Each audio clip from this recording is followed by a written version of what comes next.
You ready? Hey, London! It's .NET Rocks! Yeah!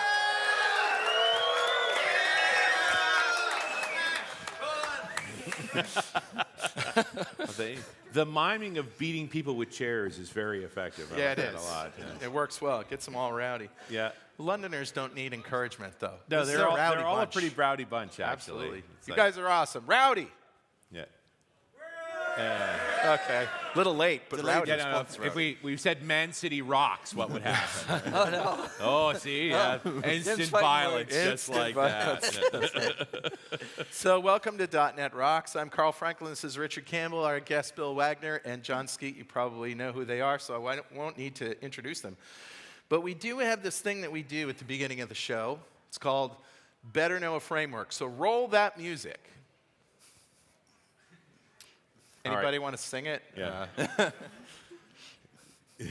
All right, we'll pretend we're listening to that stupid music. And of course, you're seeing the sausage being made right now, right? Because every time we talk about how goofy that music sounds, that's a lie. We don't hear it. We don't hear it, no. It's added later. They put so that in. Now you know.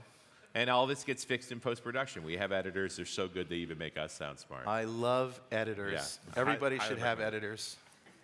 So I'm going to say again. Go ahead. All right, buddy. What do you got? Well, earlier in the week, as in yesterday, but I'm talking about for the listener, this is probably a couple of weeks ago. We were talking about blockchain and Bitcoin and all of these things, right? Jennifer Wadello was talking about wanting to buy some Bitcoin processors. Right, and there seems to be a consensus that nobody really needs blockchain developers. You don't need any blockchain in your application. That would be a bad idea. However, Business Insider seems to think that there's a growing list of applications and use cases of blockchain technology in business and life. And I'll read what they, you can read on the details at this link here. Sure. But, so in banking and finance, international payments, capital markets, trade finance, regulatory compliance and audit, because of the secure nature of blockchain, be rather useful for accounting and audit. Money laundering protection, not one that really Seems to be working out. all that well right now. It seems to be the opposite, doesn't yeah. it, the money laundering. But so I'm not really sure how they're coming up with these things, but insurance, peer-to-peer transactions, in business, supply chain management, healthcare, real estate, media, energy, in government, record management. Record management and government. You mean they manage records? I don't I'm even talking think about the they- United States. I'm not said. Yeah, I mean, I can somewhere only else. speak for my Yeah. stupid country. Hey, it's easy. Identity management, voting, taxes, nonprofit agencies, legislation, compliance, regulatory oversight, and in other industries, financial management and accounting, shareholder voting, record management, cybersecurity, big data, data storage, Internet of Things. Voting, did I say voting? Yeah. You said voting, yeah. So they really think that this stuff is going to explode. And apparently there's been a lot of hiring of quote-unquote blockchain developers, people that can actually write code against blockchain, not necessarily for Bitcoin, but just to do the computations. To have and an the ledgers and all algorithmically that. driven, publicly visible, Yeah. if anonymized, transactional record. That's right. All right. Yeah, so, it's interesting read. Well, it's certainly on my radar for doing shows around, but I really want to wait until there's some better dev kits, some SDKs and stuff around it, so we really have some place for people to That's go. pretty smart. That's what I'm thinking. So who's talking to us, buddy? Grabbed a comment off of show 1479, the one we did with Mr. Skeet back in September of 2017. We were talking about .NET Diagnostics. I think that was at the Skills Matter show. Yep. Had a lot of fun in that conversation. But John being John, we ended up talking actually a lot about inclusion and diversity. And that's why I read... Better than I thought. No, dude, I'm going to make fun of you later. First, I'm going to say something nice to you to get you off your guard. Then I'm going to beat you up. Like, there's a pattern here. But this comment comes from Kudos, and I don't know that I'm pronouncing her name correctly, but she's from Pakistan, and she says, as always, great episode and love listening to Jon Skeet. In the mid-90s in Pakistan, I was trying to figure out what to do with my life, and somehow, totally coincidentally, I ended up in the computer science degree program. I had never owned a computer or a gaming computer computer before that. I was anything but a geek. Huh. Somehow, I still fell in love with programming and the field as a whole. Today, I still spend most of my time coding. That last bit about empathy and respect and inclusiveness, this is your words, my friend, really hit home with me on a totally different angle. Everywhere I went, this is, I think, after she's involved in software development, everywhere I went, geeks love Star Wars, Star Trek, and Lego. Look, you can't love Star Wars and Star Trek at the same time. There's basic rules here. Actually, you can, I think. All the references seemed like inside jokes to me. I understood tech, but I felt like an outsider. Until only a few years ago, I felt very insecure about this and would not write a comment like I am writing here today, now, which I'm flattered by that you would write on our website. Did she use the Force or teleport? I don't think she did either one, yes, No? actually. Okay. The point raised by Skeet about women in tech is much bigger than what I have experienced, but it's all the little things that we do, the little assumptions that we make that can push others away, and that we all need to do a better job of observing. Thank you for being vocal about it, Mr. Skeet. Cool. And on that Star Wars and Star Trek front, I know there are studies around workplace and what you do in your workplace, and if your workplace is covered in posters and models and things that you think are just kind of fun, and all about Star Trek, for example. Right. And if someone comes in and they're not a Star Trek fan, they don't think, oh, this person likes Star Trek. They think, this isn't a space where I'm welcome. Right. This isn't for me.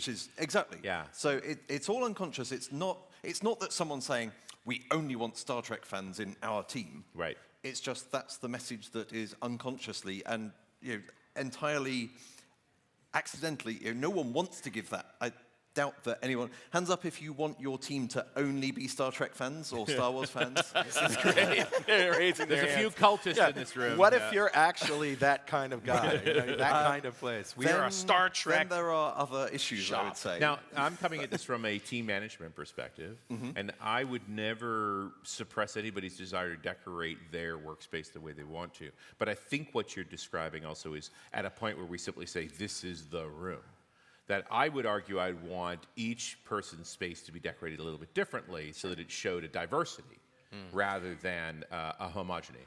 Right, which is good if you've got a diversity. Yeah. If you have a team that all like the same thing, then you end up with Yeah, don't be difficulty. surprised that you have a hard time finding anything else. Yeah. And this is one of the good things about working from home. You can decorate your home office however you like, and no one will ever know. Well, it all true. depends on what you wear when you head out of the house. Has Holly seen the shed? Are you sure about that? Hey, no inside jokes over here. Nice. Right. Sorry. So yeah, I work from home in my shed, and my shed has a surround sound system, an ice cream maker, a Miro print, and these are probably not things that you get in the everyday Now, shed. when you say shed, what There's a picture on exactly a are you blog post talking somewhere. about? Like a tin shed, Nice. kind of? No, so it's a garden building. Yes. It is separated into two halves. There's I one see. half has like the lawnmower and stuff in. The and garden the other part. is really a home office. It's a tiny house. And it's So let me close this up by saying kudos. Thank you so much for your comment. It was a pleasure to read it, and I'd love to send you a .NET Rocks mug. And if you'd like a .NET Rocks mug, write a. Let me say that again. See, these you'll never hear it. Now you know. It's going to be perfect on the show. Yep. Let me do it again. And if you'd like a .NET Rocks mug, write a comment on the website at .NETRocks.com or via any of our social media, because we publish our show to Google Plus and Facebook. And if you comment there and we read it on the show, we'll send you a mug. And definitely follow us on Twitter. I'm at Carl Franklin. He's at Rich Campbell. Send us a tweet. We power our warp drives with them. Nice. They look like dilithium crystals. Sorry. Very sorry. All right, guys, should we have a talk about something? Do you need or to other? introduce these two? I don't think we do. I don't really think. Does anybody not know who either of these guys are? Bill Wagner? Did I title the session correctly? Two nice C-sharp people. I like that. Yeah. No, We'll find because out. so often when you have a two-person panel, it's supposed to be confrontational. And I can't imagine squeezing a confrontation out of you unless you put John in the front row. Then we get a confrontation. I mean, I suppose we should just say John works for Google, and in the C# on the Google Cloud Platform area, he's been a C# fan. He's probably the #1 contributor to Stack Overflow. Not probably. He's the first person in the history of man to exceed 1 million reputation points. And the next one down's not even close. Like, So there was you now have the billionaires problem. You're going to make money faster than anybody else make money. There's nothing you can do Not from here on quite out. true. We can kill you now. So I do hit the rep cap, so I now answer only 1 or 2 questions a day generally. I spend much more of my time. I spend loads of time on Stack Overflow, but mostly adding comments saying, could you clarify your question, and here's the ways to do it. Right. But in fact, just before coming up to this level, I was on Meta Stack Overflow where someone had said, who's the person who, in the blog post graph that Stack Overflow posted, it showed someone else, Gordon Linoff, has answered very more steep questions. lightning, Yeah. yeah. Well, very linear. Yeah. And, still basically answering the same number of questions every day as he did a few years ago, mostly on SQL, I think. Yeah. And the question was, when will they overtake John? And the answer is they're about 300,000, 350,000 behind at the moment. Amir. And they're gaining at about 50,000 a year.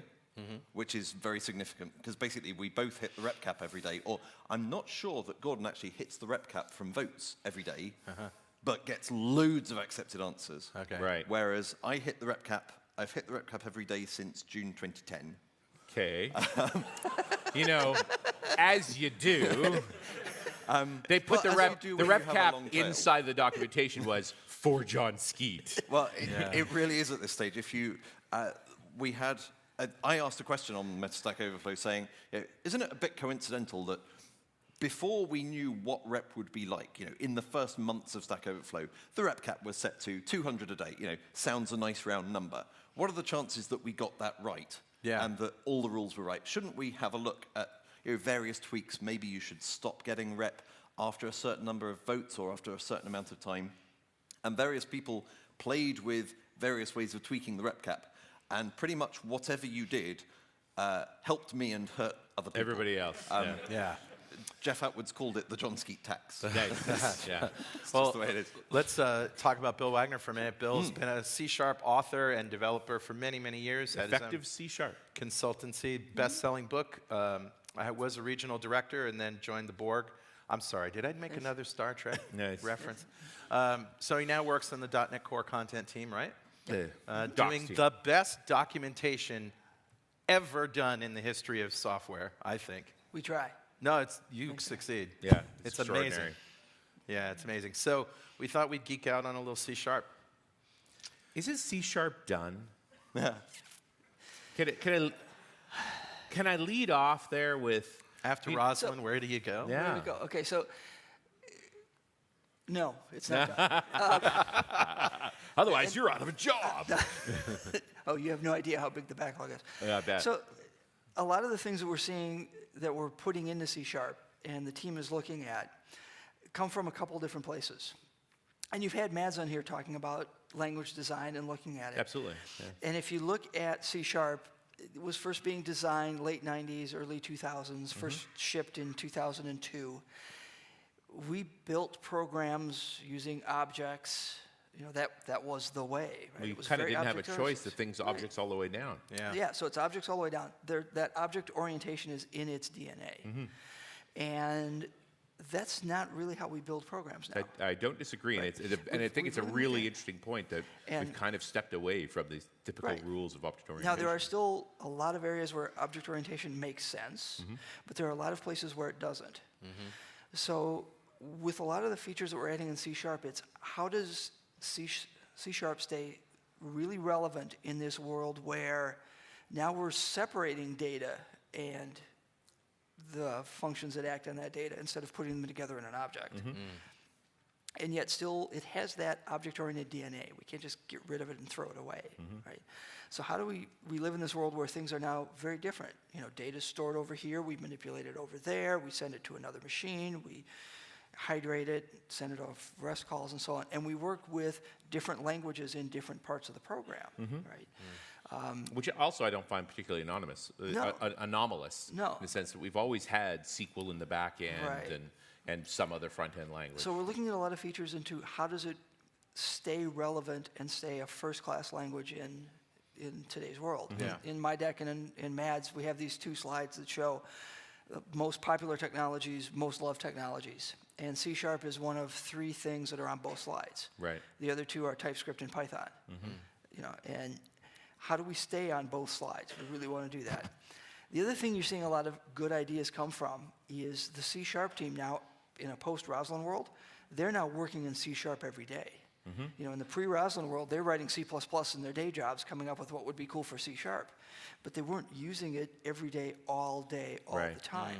Now, the C# team is writing in C#, and they're using it all the time. They're going, wouldn't it be cool if? Yeah. And then they just make it happen. And we start prototyping and looking at it, and then going through language Is it a design common meetings and such. occurrence that you guys are sitting around, you know, looking through the backlog and just some random comment in GitHub or something about a suggestion that nobody had thought of, like nobody? Or are the good ideas typically popular by the time you get around to? I've usually blogged a request ages ago. That's right. It seems like it must be good. Have there been anything like that oh, wow, I didn't think of that. I mean, being Jon Skeet, had you not considered something that was... One of my great experiences was at NDC Oslo many years ago. Eric Lippert was there, Neil Gafter was there, relatively new to the C# team at the time, and Mads Torgersen was there. And Mads did a talk on C# 4, followed by me doing a talk on If I Ruled the World, C# 5 according to Jon. Nice. In front of the actual C# team. It's like, Oh, wow. followed by a panel discussion like this, Okay. with the 3 of them and me feeling sort of out of my depth by a long way. And none of what I asked for was in C# 5. And when I saw C# 5, it's like, thank goodness they did that instead. Because Wow. I would never have thought of async. It's sort of Blobb's paradox of you don't see your own restrictions, and it takes real genius to say, there is this thing that no one's done before. I know async kind of things have been done in F# before, but other aspects that no one's done before, someone's got to think of it first. And I'm definitely nowhere near there. But I can think of little ideas. So I have one feature request, which is we have various things that end in a question mark now. Why can't we have return question mark? So a binary operator or statement, so return question mark, condition, expression, which means if this condition is true, return the value of that expression. Otherwise, just go on to the next line. So that we don't have one of the most common forms of if statement is if this condition, return a value. Yes. If this condition, return a value. Yeah. And just like I'd always joked that it would be nice to have an as if expression, which is if x as int I. And now, of course, we have that with pattern matching. Yeah. So I'm hoping that maybe the return question mark, maybe return, will get some traction. Who knows? Interesting. You could implement it. I mean, the whole thing's open source now. You could just sit down and if run I it. had an infinite amount of time. You could stop answering all those Stack Overflow questions, Jon. And we do actually get that. One of the ones in C# 7, I think, is when it came out, was implemented entirely by the community, proposed and implemented by the community. Wow. In C# 6, we had expression-bodied members, but there were some places they weren't allowed, like constructors, I think was one. You'll remember exactly. Property setters. Property setters and or getters. any property that had both get and set. You couldn't have both. And that people in the community said, why not? And then went and implemented it as expression body members, finalizers, constructors, property getters, and setters. Proposed by the community, approved by the language design team, PR written, boom. Nice. It's really cool. Yeah, that is that's got to be a day that the team opened a bottle of champagne or something too, when a significant feature gets implemented by somebody that's not on the team. Yeah. Yeah. Yeah, that's fantastic. But in terms of how far C# can still go, this is a question that worries me quite a bit. For a start, much as I enjoy writing about C#, I would quite like to have the final edition of C# in depth at some point, and then maybe get around to writing something else. No. At the moment, every couple of years, I'm going to have to spend a year writing the next edition. version of- And at the moment, I can't even know when I'm going to be done with the current edition, because I'm trying to cover all of 7 star, and they keep bringing out new versions. Sure. Yeah. You'll only know for sure when they start working on 8. But they Oh, they started are. working on 8, but they're not going to release 8 for quite a while. Right. Yeah. And in the meantime, it's just 7.3. Just some. It's just some stuff. Just some stuff. Just take a little thing. But I have serious concerns around how large the language can grow. Right. Because if you are starting C# today, you've got a big, big hill to climb. Sure. Right. Yeah, much And larger than it used it to be. will only get bigger. And at what point, what interests me as much as what would the team like to go back and change is if you were starting from a blank slate now, Yeah, what would both with language and if you really had magic dust and could say, and we'll have a new VM at this point as well, Right. that could do blank slate. How different would it be, and how much will that perfect language, well, as perfect as we could imagine now, diverge from where C# goes I think- because of Will there- legacy? will there Some ever would be say a- you'd end up at F#. Will there ever be a C# light? Wow. And by that I I don't mean think No, so. it's Yeah, going to be a no. new language. like a core. Yeah, I set. think that would be hard. There's Yeah. billions of lines of C# code in the world. Yeah. I'm sorry, it's broke now. No, that's not going to Yeah, happen. But And my favorite example of something that the team decided not to break is effectively a bug in the C# compiler in that it violates the spec. That you can have const double 0 equals 0.0, and then you can have enum foo with some enum values, and then you can do foo x equals, and then your double constant. We made a promise on the show we would never read code on the air.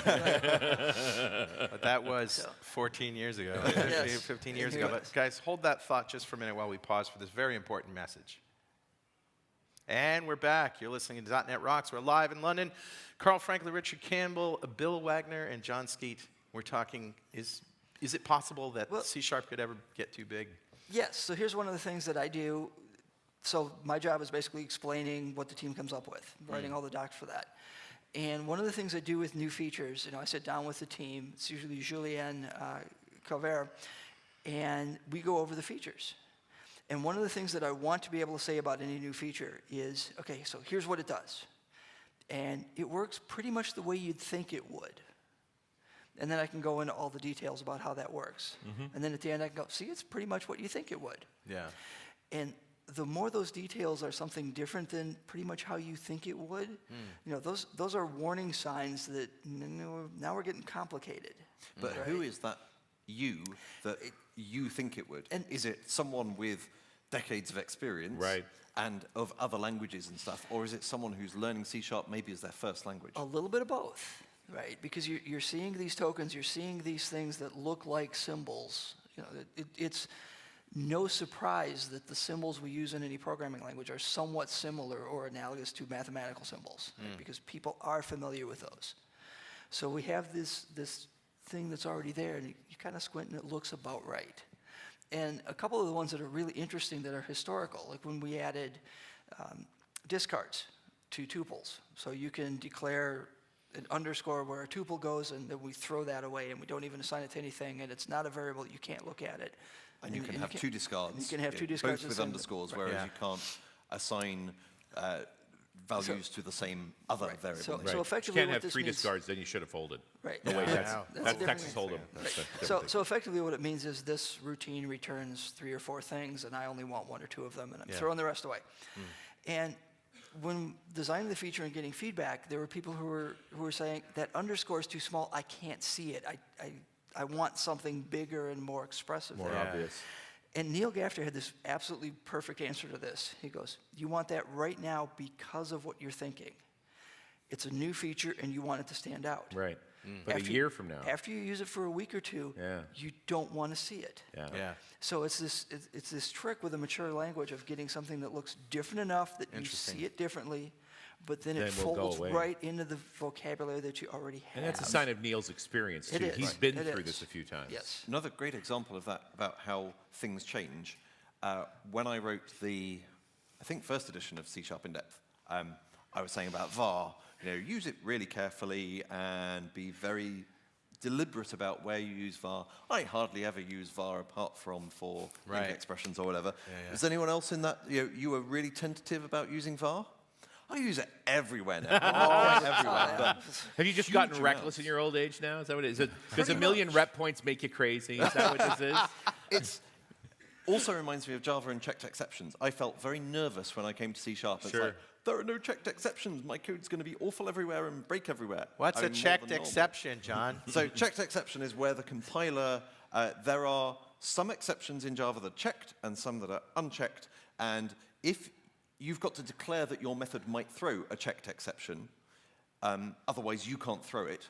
And if someone is calling your method, then they've got to either catch that exception or declare that they might throw it as well. So otherwise, it won't compile? Is yeah, that the idea? so it's not just a comment saying this method can throw these exceptions. Yeah. It's enforced by the compiler. It's an assertion, essentially.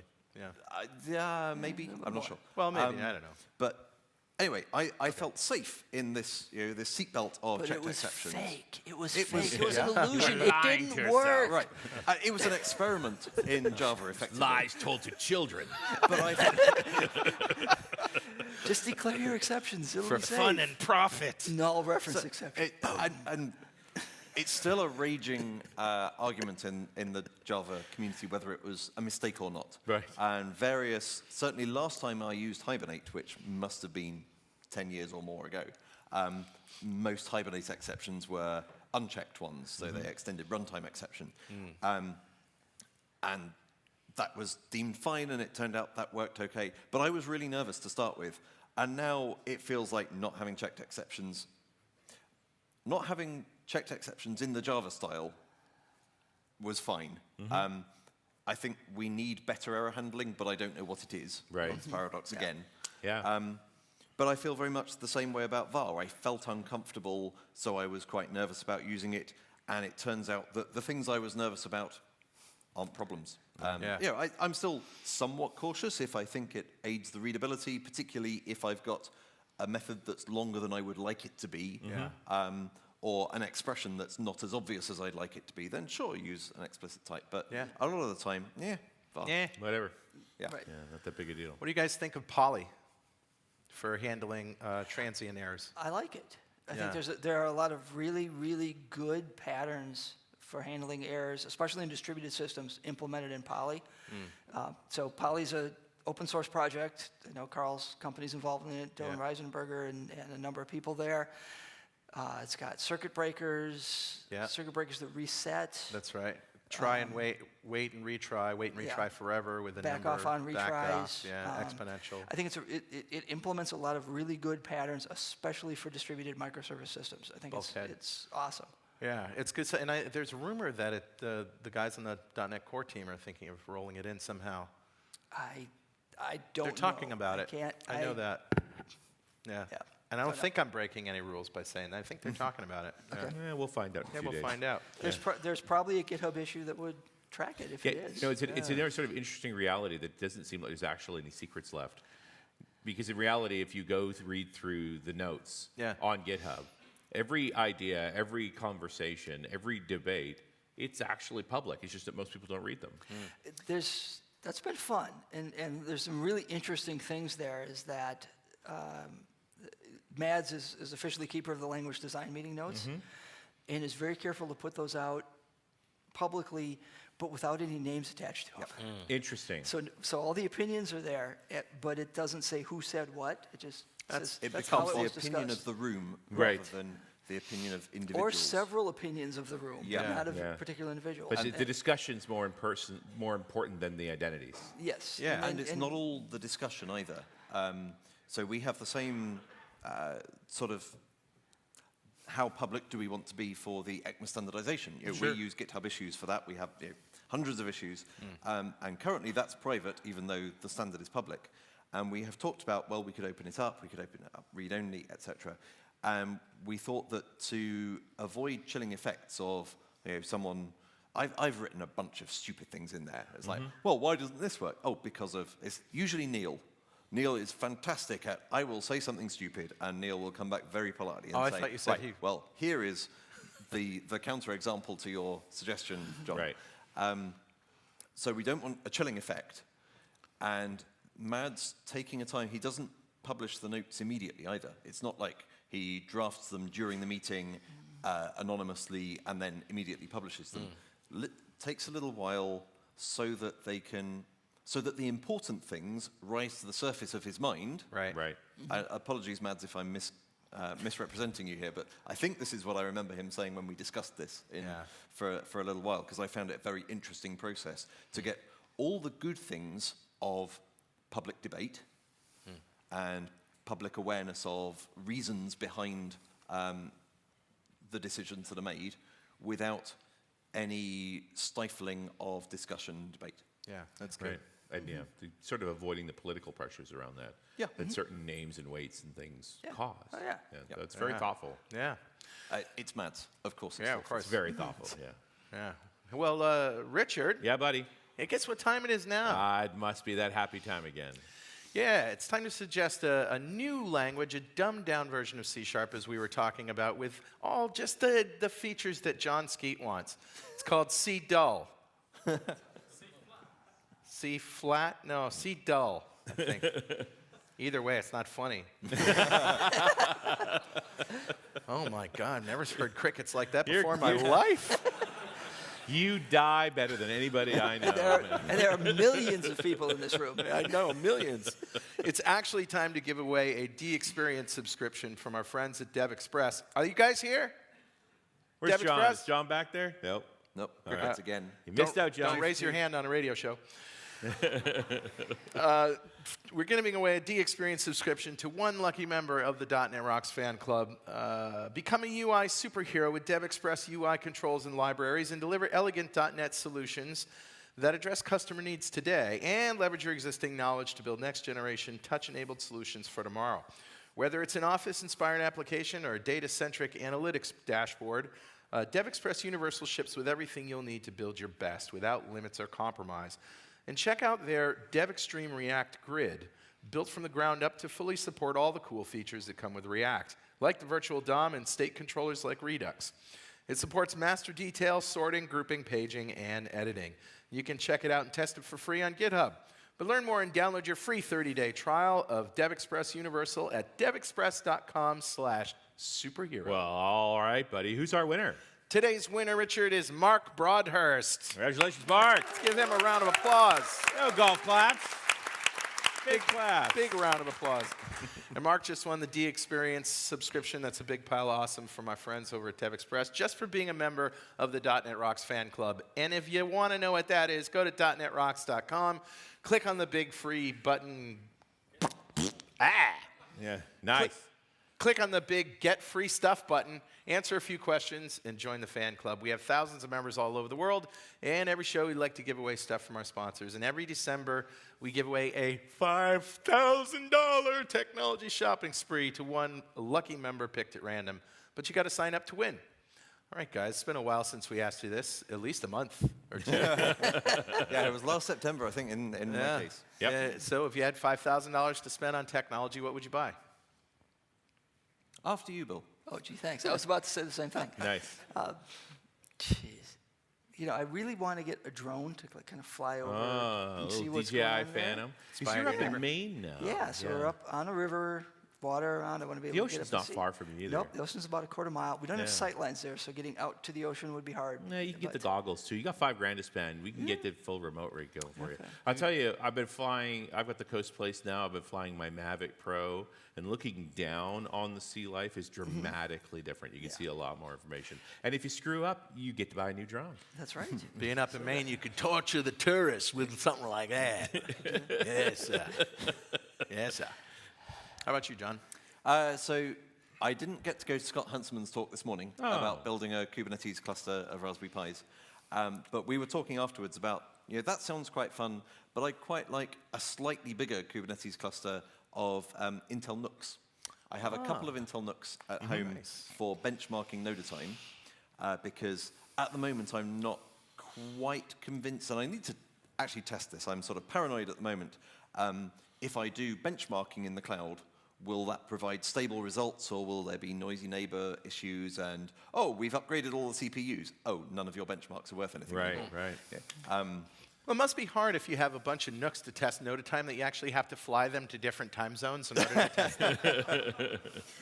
I mean, but Nucks run, I mean, $500 to $700 a shot. So Right. I mean, you're not going to get So that if you many of them. But build a Kubernetes cluster of sort of 6 or 7 of them. Yeah. That can start sucking up things. Yeah, that's pretty cool. So that'd be quite Yeah. fun. And you can heat a room, too. Well, it's quite handy that my shed, being a shed, I have the couple of Nooks and a Mac Mini and old laptops that aren't actually on, but certainly you can notice, I'm sure it doesn't get as cold as it would if those weren't running. Yes. And definitely if I've got 2 laptops, so work laptop and personal laptop, running all day, I'm pretty sure that pumps out a significant Well, and if it's not warm enough, you could run some SETI at home work units. Yeah. Get those CPUs pinned for 15, 20 minutes. You warm that place right up. Yeah. Or just pull up Chrome.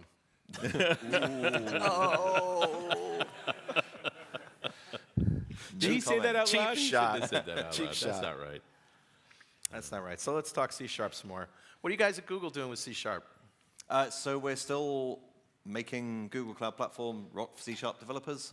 So at the moment, focusing on ASP.NET Core applications, making them run beautifully on App Engine flexible environment and the Kubernetes engine, what used to be called Container Engine.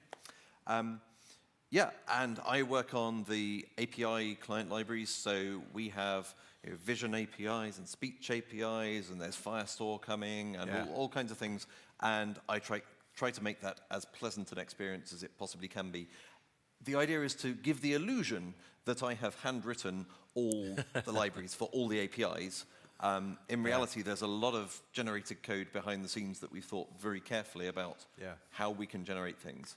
And then we've designed it so that we can tweak things only additively.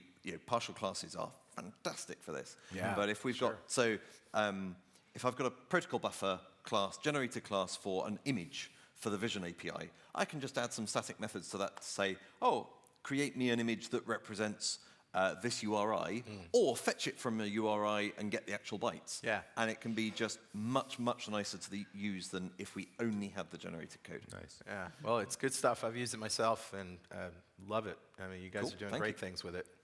Yeah. What is the underlying language of a lot of those APIs? Is it more of a Java? It's protobuf.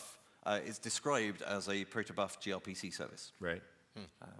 So it goes through an extra level of configuration saying, hey, this RPC over here, even though it's just an RPC and it has a request and a response, it's actually listing resources.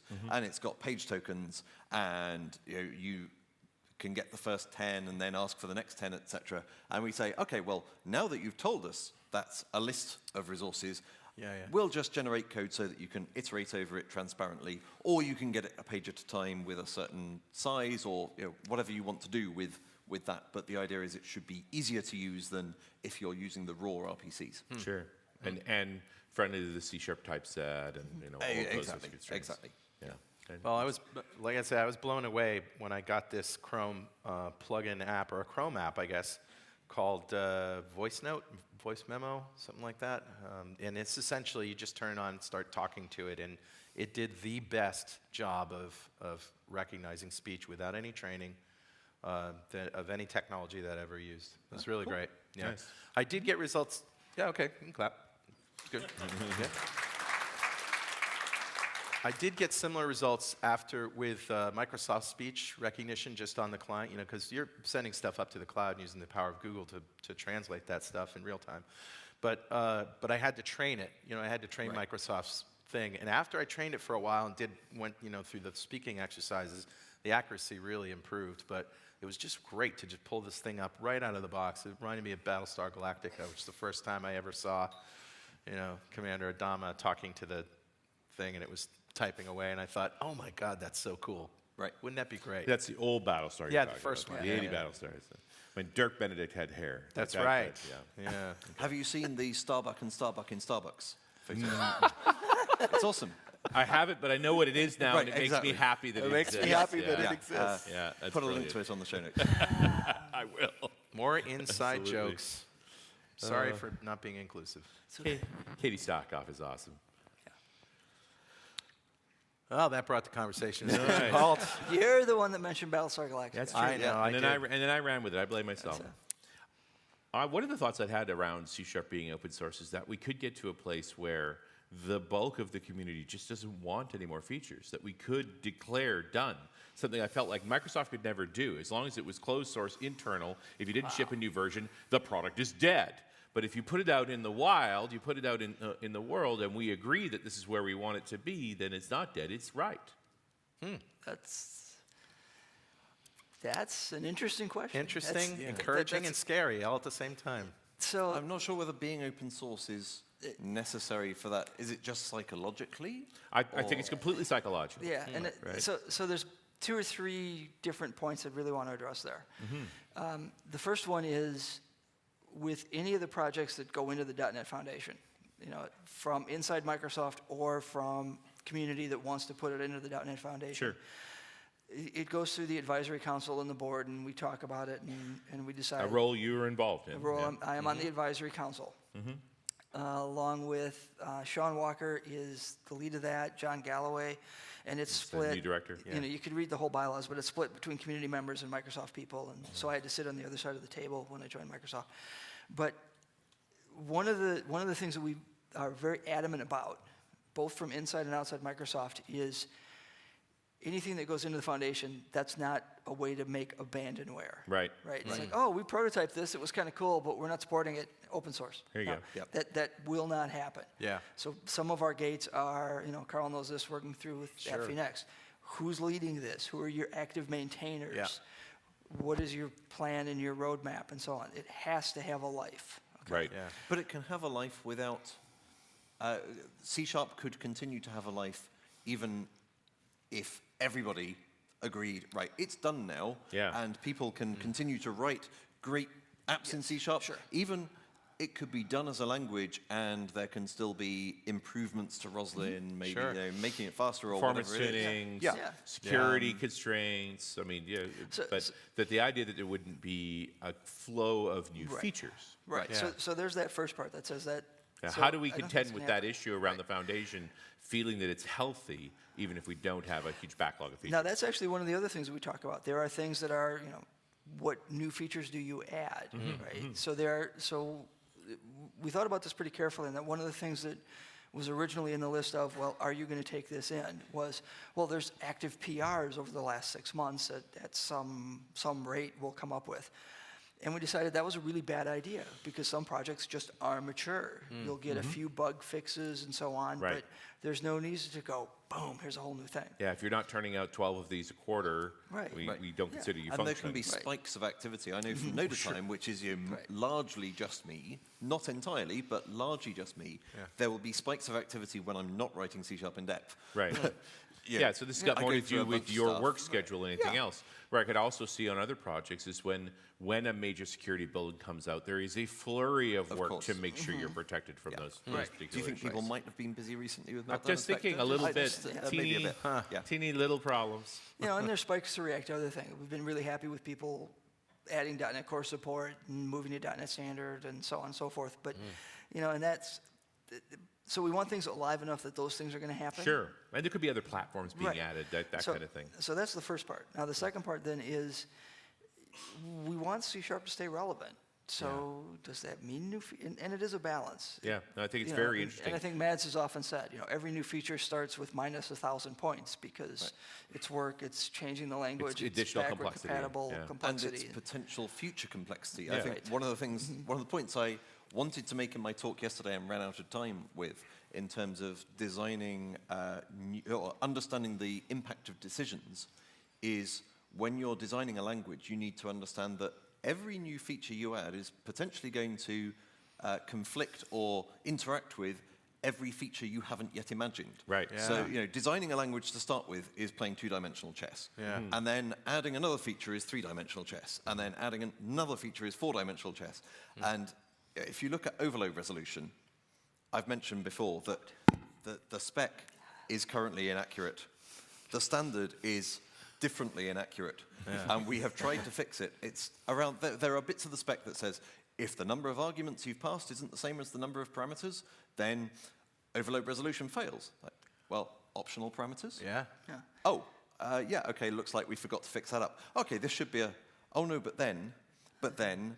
Yeah. And it's really, overload resolution seems to be the nexus of all possible problems. Well, it is the biggest coded. area. This stuff exists Oh, and yeah. works. Oh, yeah. You just need to do a bunch of empirical research to actually figure out how it functions If we in could different have scenarios. some way of extracting Eric Lippert's comments in Roslyn. There is a search there. If you look for, I think it's either spec deviation. There's something like that where every time he implemented something that was in Roslyn that had to be compatible with the pre-Roslyn compiler, but didn't match the spec, he put a comment there. Right. So they are findable. I can't And remember not the just exact phrase right now. to do, this isn't quite right. No, it's it's probably a spec page of deviation. comments explaining exactly why It's got the this way. section, it's Right. got everything in there, and yeah. It's Eric Lippert. Exactly. Yeah. He is Hats off specific. to the guy. Yeah, Just yeah. And he was pretty adamant about this. Like, we thought when we were doing this, it might get open source, so I was trying to be really thorough in all those things. Just aware of those aspects. Yeah. I think I hit most of where you were going with that. But no, I think there's... I just sort of recognize this. My concern always is if somebody's been involved in software for several decades, is like you keep adding features because that's how you made money until you run out of good ideas. And then you keep adding them anyway. Then you get into bad ideas because bad ideas give you two versions, one where you put it in and one where you take it out. Right? So- That's actually very profitable. But we're now in an open source world. And talking about people who've been around for a long time, and we know that we need to keep learning. So you're talking about keeping the language relevant. How about keeping people relevant? We know that people will have to keep learning all kinds of other things. Maybe we could take the burden off learning new language features. Right, and there's other places to go, right? We certainly could be going across more platforms. We certainly could be building better test harnesses. We certainly could be building abstractions for simplification. Like there's many possibilities there if the underpinning pieces weren't shifting steadily. So- None of which is to say it's a bad so- idea to add right. stuff. It's No, just the barrier, the bar is really high. And I think I just question the ongoing value proposition. Well, so let's put the features in a couple different buckets. Okay. And so the point releases now are getting these small little fixes to things, which they have a few interesting, nice properties. In general, and ref stuff is a little bit different. In general, they're pretty small in scope. They don't affect major parts of the language like touching overload resolution or so on, right? Type in, inferring tuple member names doesn't hit a lot of places because there's only a couple different declarations where that'll happen, and it's scoped to when they are tuples and when the names are this and so on. So it's pretty focused. Async main, really focused. There's one spot where that's going to hit. Now, if you look at the major number releases, Anders has often said, my team builds your productivity, right? That's our product. So if you look at the one feature that's been demoed for C# 8 is the idea of non-nullable reference types. And adding that, there are languages that already have that feature, but it was baked in from day one. Right. Adding non-nullable reference types to C# with all the body of code that's out there, and really thinking about where is that right spot between this is so benign that you don't really see the warnings that we really want you to see, or so hits you in the head that, you And get those the are new runtime compiler. errors. Yeah, well, or if, let's say we just turned everything on and now every reference is non-nullable. You're going to get screens full of error messages the first time you try the compiler and nobody uses it. So how do you design the language feature and the intelligent static analysis to look at where you were using these variables to go, this is or isn't null, and get it close enough that the actual warnings you get are small enough in number that you go, I'm going to turn this on because this is fixing bugs. Sure. Right. And where it's telling me stuff, those are real bugs. They're worth looking at. Right. Yeah. They're not just overwhelming. And that's and as Mads has put in his design notes, there are billions of lines of code out there that are already tested against null. We don't want to warn you about those. You've got guard clauses around them. Yep. We want to find the ones you didn't. So in big language features, I think what we're going to see is to continue to work for something that's a really big win, that really changes the way you write code every day. And I'm fairly satisfied that the team is really working hard to make sure that it is a big win and it's done right. Right. So one of the features that might be in C# 8, we have seen before because it was slated to be in C# 6 and then maybe C# 7 of record types. But because the team weren't happy enough, it's clearly a potentially big win feature, but unless to be you good get enough. it right, then it's going to cause more problems. Well, briefly, What's can a you record type? describe what a record type is? record Yeah, types, this actually was one of the features that I requested in my C# 5 talk, was I love anonymous types. They give me immutability, equals to string. They're great, but they're anonymous. I want named anonymous types. So all the benefits of How anonymous types, anonymous but with is a names. name, exactly. Exactly. And a record type is basically that. So you say, I want a record type of person with first name, last name, and strings. Oh, I see. And then Okay. it generates all the boilerplate garbage for yeah, you. so the proposed syntax you would say class, person, open paren, string, first name, comma, string, last name, close paren, semicolon, and that generates the whole class with all the stuff you think is going to be in there. Yeah, okay. Nice. Okay, Yeah. so cool. And this gets to where we were talking about where these larger features touch more parts of the language. Now, just from that description, people are immediately going, this is cool. Yeah, I love it. A lot of stuff More I of don't have to that. type. All right, now what happens if I derive from person? Yeah, right. Right. What happens if I want to make person sealed? Yeah. What happens if I want to derive a type with behavior from person? What happens if I suddenly now have a lot of behavior I want to add? How do I evolve How do I the person evolve type this over person time? record Sure. type into a class so I can add new methods in it? So all of these things get into a very hard question of, is this the right syntax? What if person should implement an interface? What if it's derived from something else? What if you just don't let people do that? I mean, Right. you can't, kind of, right? And then it gets to, as John says, well, now that's a nice feature, except it's really not that useful. Yeah, it doesn't Right. evolve. Right. Yeah, yeah. So if we're going to do it, make it so it really is big. I don't want to leave tonight without talking about the Humanitarian Tool Box, because we have, two big guys who actually are very involved in it, Richard and Bill. Some of us are bigger than others. Some bigger than Yes. others. Yeah. I used to be huge. Bill, tell us briefly tell everybody what it is and then what you guys are doing. All right, so Humanitarian Tool Box is a charity registered in the United States that enlists developers to help us build software to support disaster relief and disaster preparedness organizations.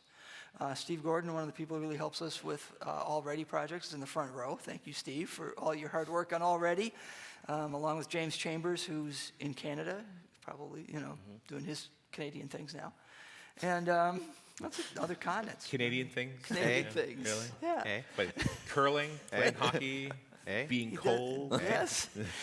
So we're doing a lot of things there. The application that's had the most work is Already, which helps any charity run a preparedness campaign. So find everybody in a certain zip code, make sure they have smoke detectors, or make sure they're prepared for a power outage, or whatever it may be. And the Red Cross in Chicago has used it and piloted it a couple times. We're going to be adding other charities. We're actively looking for other charities that run those kind of campaigns. So instead of just asking developers in the audience, do you want to help write code? If there's a charity that you are really passionate about that runs campaigns where you need to know geography and you need to know to reach people in a certain area to make something happen, shoot us an email and we'll try to link up the charity with the software and make them more efficient. That's really what we want to do. Yeah. And what was your role, Mr. Campbell, in getting this thing off the ground? Well, you were there, my friend. When we were planning the 2012 road trip, in the summer of 2012, the organizer group we were working with asked us to make sure there was a charitable component to our tour. Right. And if I had had any sense at all, I would have said, hey, match us dollar for dollar for United Way. But instead, I rant on a rant, as I am prone to doing at time to time, about how difficult it was for software developers to contribute their skills to charity. And I knew great developers that had picked a charity that mattered a lot to them and had committed dozens, if not hundreds of hours of time to building things. Because we all know that software is not just writing software, that it's collecting requirements and it's figuring out what people actually need and testing things and maintaining it and doing tech support and all of the complexities therein. And I think most volunteer developers they're responsible enough to not do it because they know the scope of the commitments actually necessary. And could we build an organization that would take that piece off the table?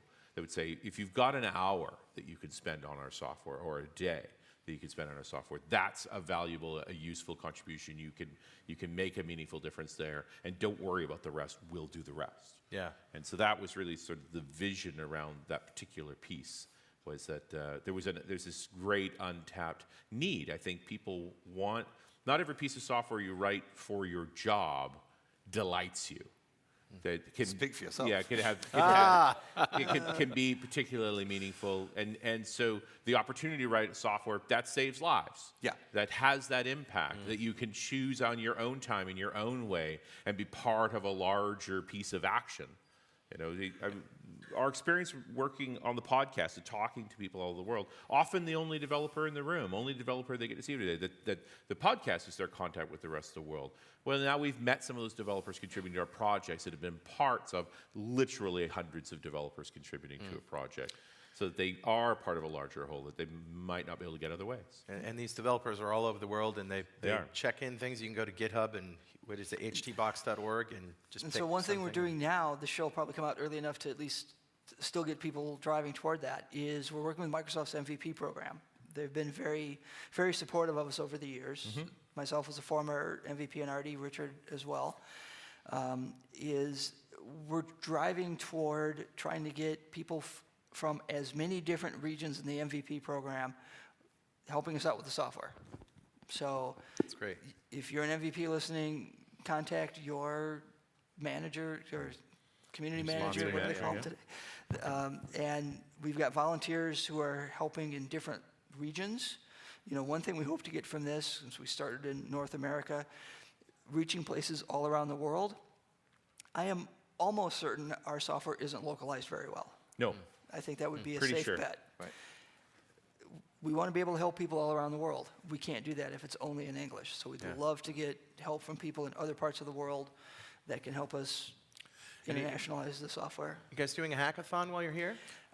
We did I that this am. time. You are. So With we Steve. weren't able to organize it here, but through the graces of Steve Gordon and Mag Detz, we are actually doing something on Saturday. So I'm staying over for the weekend. We'll take off on Friday night and head down there to Brighton, which I've never been to, so I'm excited to see it. Yeah. And get to spend a day with I think it's sold out. It's a group of developers very excited to contribute, and so we'll have some fun and write some code. We've got a good stack of work items here. Again, you know, you talk about the plumbing part of running a good project is getting it organized so that there's work items that people can pick up and contribute, so that you could get to delivering a useful pull request in a day. Right. And that's what I love. So I haven't contributed to Humanitarian Tool Box. No, but I pulled you in. There are things, I've been involved in no time discussions and things. But what I love about it in concept is that it's not delivering a product, it's delivering a toolbox. Yes. Yeah. And that it has to be sustainable, because there's nothing worse than, hey, someone's built this awesome product and then they have either lost interest in it or they just can't do it with other commitments. Yeah. And curated. all that value is gradually lost. That's still, if I can tell that story, just to embarrass you a little. Oh, we're working at this, one of my working on this favorites. hackathon, Yes. And we're doing this thing, and one of the developers is going to implement Node to Time because we're having time zone issues, and Node to Time works, and it just does that, and he gets partway down, and he's stuck. And I think you contacted John. But You there and was I sort of both this did. conversation going on in the Slack channel about the complexities in Node to Time, and they were trying to work it out. And I said, would it help if we could ask Mr. Skeet about it? And they And said, all of a sudden, There you was see this- this thing at the bottom of the channel, because not everybody's in the same room. John Skeet just entered the room. And then there's this question, and he just starts answing. I think you spent a good hour with Yeah, them that did I? time, John. Yeah, it was I a think so. It while. was quite a- and then And then he put his cape back on and flew away. then- And the other guys on the Slack channel were like, was that John Skeet? that just yes, happened? yes, That that was- was John Skeet. that was really John Skeet? Yes, But yes, the it was. embarrassing part is, that's a failure. If I needed to be I somewhere, knew you thought that way. then that's clearly a failure in Node to Time's documentation and all well, this and stuff. there was a conversation I had after the fact with a number of the developers who were like, well, how is this possible? It's like, you know the service you did to John to show him the challenges of this tool that he loves, that a developer picking it up from scratch hit this wall. So he learned today as much as he taught today. So, it's all mutually beneficial, and it helps. Absolutely. Kind of helps that I have your phone number. So, Well, but, it was great. It was a very funny It moment. was fun. let's give these guys a big hand for the Humanitarian Tool Box. Thank you. And let's also thank Jon Skeet and Bill Wagner for being our guests tonight. And we'll see you next time on .NET Rocks!